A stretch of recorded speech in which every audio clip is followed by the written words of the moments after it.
Hi traders, എല്ലാവർക്കും future study അക്കാദമിയുടെ മറ്റൊരു വീഡിയോയിലേക്ക് സ്വാഗതം. നമ്മൾ ഈ ഒരു വീഡിയോയിൽ നമ്മൾ മെയിനായിട്ട് നോക്കുന്നത് ട്രേഡേഴ്സ് ലോഞ്ച് എന്ന് പറയുന്ന ഒരു പ്രൊഫേം, ഫ്യൂച്ചേഴ്സിന്റെ ഒരു പ്രൊഫേമും അതുപോലെ തന്നെ അവർ ക്രിപ്റ്റോയിൽ ചെയ്യുന്നുണ്ട് ഒരു ഫേമും, അതേപോലെ തന്നെ ഫണ്ട് ആൻഡ് നെക്സ്റ്റിന്റെ ഫ്ലെക്സ് പ്ലാനും തമ്മിലൊരു കമ്പാരിസൺ ആണ് നമ്മൾ നടത്തുന്നത്. അതേപോലെ തന്നെ നമ്മൾ ഈ ഒരു കമ്മ്യൂണിറ്റിയോട് നമ്മൾ മെയിനായിട്ട് ഉദ്ദേശിക്കുന്നത് പ്രൊഫേം റിലേറ്റഡ് ആയിട്ടുള്ള കാര്യങ്ങൾ ഡിസ്കസ് ചെയ്യുക എന്നുള്ളതാണ്. കുറച്ച് ദിവസങ്ങളായിട്ട് എനിക്ക് കണ്ടിന്യൂസ് ആയിട്ട് വരുന്ന ഒരു ക്വസ്റ്റ്യൻ ആണ്. ലൂസിഡിൽ ഇപ്പൊ എന്തെങ്കിലും പ്രശ്നമുണ്ടോ? ലൂസിഡ് എന്തൊക്കെ ഇഷ്യൂസ് ഉണ്ട് നിങ്ങൾ എന്തോ ഗ്രൂപ്പിലൂടെ ഒക്കെ അവര് ഞാനൊക്കെ ഒരുപാട് അക്കൗണ്ട് ഒന്നിനടക്കണം ഫണ്ടഡ് അയക്കണു.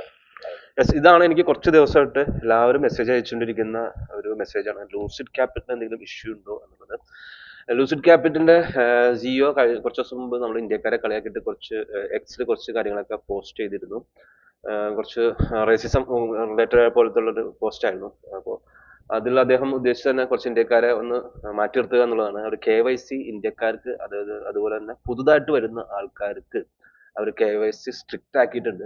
അപ്പോൾ നല്ല ഓഫറും കാര്യങ്ങളും ഉള്ളത് കൊണ്ട്, നല്ല പേ ഔട്ട് കൊടുക്കുന്നതുകൊണ്ടും എല്ലാവരും ലൂസിഡിലേക്കാണ് പോകാറ്. അതേപോലെ അവരൊരു ബെനിഫിറ്റ്, ഒരു ഗുണമായിട്ട് കണ്ടത് അവർ അപ്ഡേറ്റ് ലിങ്ക് എല്ലാവർക്കും വാരി വലിച്ചൊന്നും കൊടുക്കുന്നില്ല.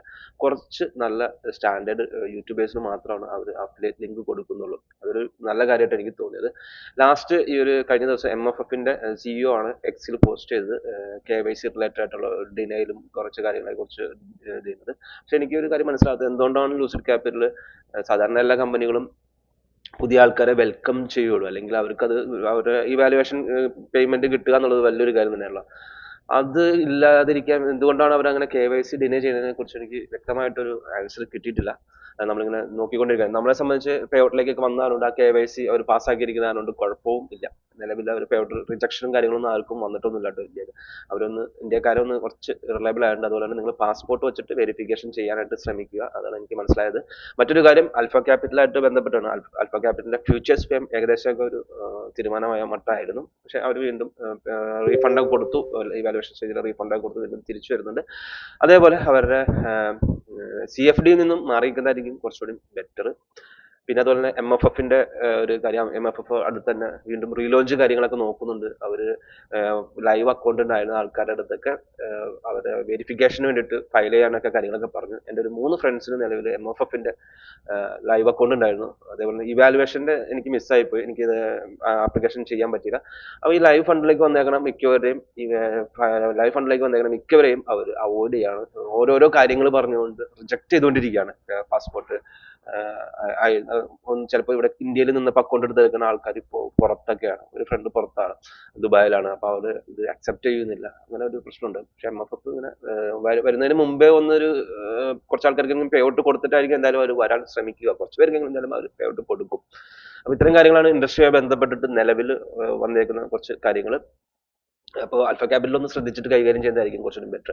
ഇനിയിപ്പോൾ നമ്മൾ നോക്കിയാൽ ട്രേഡേഴ്സ് ലോഞ്ച് എന്ന് പറയുന്ന പ്രൊഫൈം ലേറ്റസ്റ്റ് വന്നിട്ടുണ്ട്. അത്യാവശ്യം നല്ലൊരു പേ ഔട്ട് കൊടുക്കുന്ന ഒരു കമ്പനിയുമാണ്. നല്ല നെറ്റ്വർക്കും കാര്യങ്ങളൊക്കെ ഉണ്ട്. അത്യാവശ്യം നല്ല ആൾക്കാരാണ് അത് CEO കാര്യങ്ങളൊക്കെ വരുന്നത്. അവർ 20% ഓഫറാണ് നിലവിലുള്ളത്. അവരുടെ ഒരു പ്രത്യേകത എന്ന് പറയുന്നത് അവരുടെ പ്ലാൻസ് നമുക്ക് 2 രീതിയിൽ ചൂസ് ചെയ്യാനുള്ള അവസരമാണ്. നമുക്ക് നമ്മുടെ ഷെയറിംഗ് പ്രോഫിറ്റ് സ്പ്ലിറ്റ് വെച്ചിട്ട് അവർ 55% വേണോ നിങ്ങൾക്ക്, അങ്ങനെ ആ ഒരു രീതിയിൽ, അതിന് 80% വേണമെന്നുള്ളത്. അതേപോലെ എനിക്ക് ഇവിടെ വേറൊരു കാര്യം തോന്നുന്നത്, നമുക്ക് ന്യൂയോർക്ക് സെഷൻ മാത്രം നമ്മൾ ട്രേഡ് ചെയ്യുന്ന ഒരാളാണെന്നുണ്ടെങ്കിൽ നമുക്ക് എന്താ 9:30 അവരുടെ ന്യൂയോർക്കിന്റെ ട്രേഡ് ടൈം മുതലാണെന്നുണ്ടെങ്കിൽ കുറച്ചുകൂടി പ്രൈസ് ഡിഫറൻസ് ഉണ്ട്. $99 ഉണ്ട്. ഓഫറും കഴിഞ്ഞിട്ട് $79 വരുന്നുണ്ട്. അവർ 50K ഇല്ല, 1 ലാഖിന്റെ അക്കൗണ്ടാണ് വരുന്നത്. അപ്പൊ നമുക്ക് ഡീറ്റെയിൽ ആയിട്ട് തന്നെ നോക്കാം.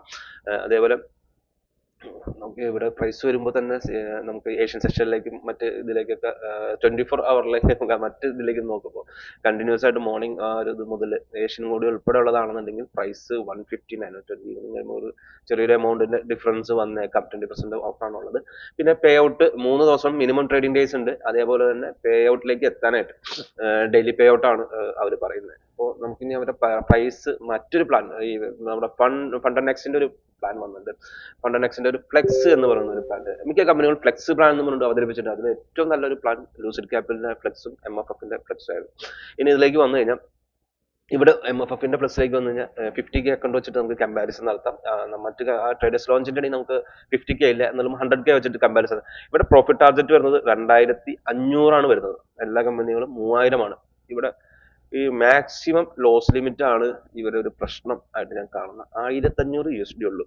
ഇവരും 500 ഇവിടെ കുറച്ചപ്പോൾ ഇവർ ഇവിടുന്ന് 500 ഡ്രോ ഡൗൺ പെട്ടെന്ന് തന്നെ കുറയ്ക്കായിരുന്നു. അപ്പൊ അതൊരു പ്രശ്നമായിട്ട് തന്നെ കാണുന്നുണ്ട്. പ്രൈസ് നമുക്ക് ഓഫർ എല്ലാം കഴിഞ്ഞിട്ട് 69 വരുന്നുള്ളൂ. ഫസ്റ്റ് എടുക്കുന്ന ആൾക്കാർക്കൊക്കെ ആണെങ്കിൽ $69 വരുന്നുള്ളൂ.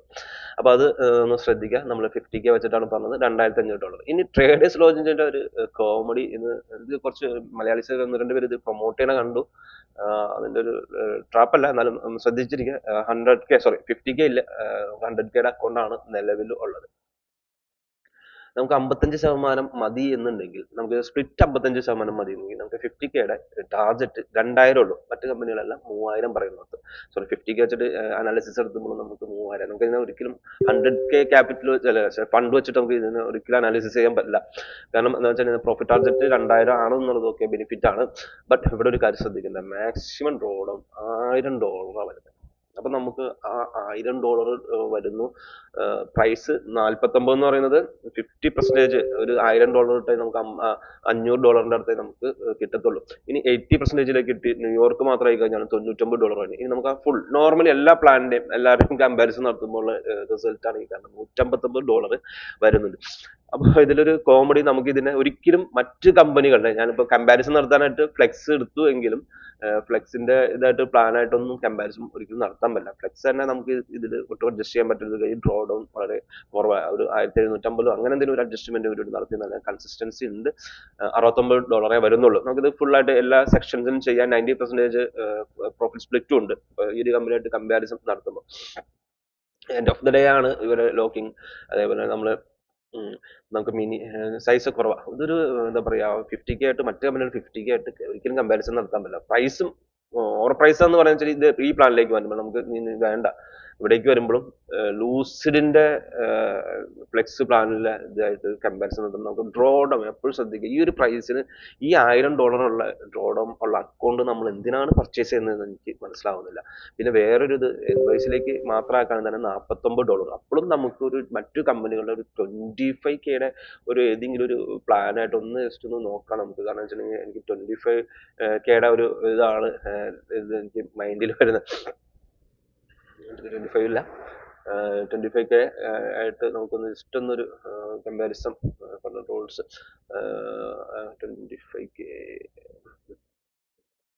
25Kക്ക് നമ്മുടെ ഫണ്ട് നെക്സ്റ്റ് ആയതുകൊണ്ട് $79 വരുന്നുണ്ട്. അപ്പൊ ഇവിടെ നമുക്ക് മാക്സിമം ലോസ് ലിമിറ്റ് നമുക്ക് ഇവിടെ $1000. നമുക്ക് ഇതിലും കുറച്ചും ബെറ്റർ ലൂസിഡ് ട്രേഡിഫൈയോ അങ്ങനെ ഏതെങ്കിലും ആയിരിക്കും.